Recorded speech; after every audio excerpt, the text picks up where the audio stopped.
రాహుల్ గాంధీ తాను ఏం చేస్తారో చెప్తున్నారు మంచిగానే కొన్ని కొన్ని అంశాలు. ఏది తాము అధికారంలోకి వస్తే రిజర్వేషన్లని పెంచేస్తాం, అట్లాగే ముస్లిం రిజర్వేషన్లు రద్దు కానీయం, వాళ్ళకి ఉంచుతాం, ఇంకా పైన పెంచేస్తాం, అట్లాగే ఉపాధి హామీ కూలీలకు 400 రూపాయలు ఇస్తాం, ఇట్లాంటి స్టేట్మెంట్లని.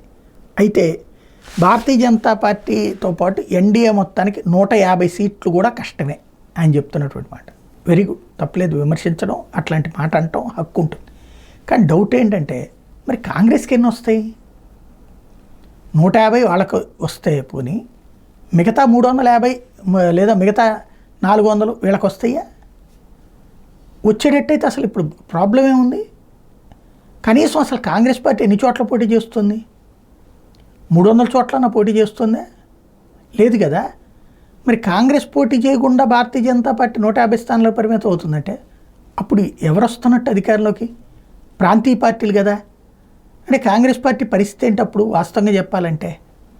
ఇప్పటికే పవర్లో దిగిన తర్వాత దాని పరిస్థితి అంటే 92 తర్వాత ఇప్పటి వరకు కాంగ్రెస్ పార్టీ ఎదిగినటువంటి క్రమం మధ్యలో ఒక్కసారి 2009 తర్వాత చూస్తే ఎక్కడా కనిపించట్లేదు. ఓ 4 సీట్లు 5 సీట్లు పెరగడం తప్పించి. ఫస్ట్ టైం రాహుల్ గాంధీ తన కెరీర్ని ఫడంగా పెట్టి ముందుకెళ్తున్నారు. ఏం జరుగుతుందో చూడాలి.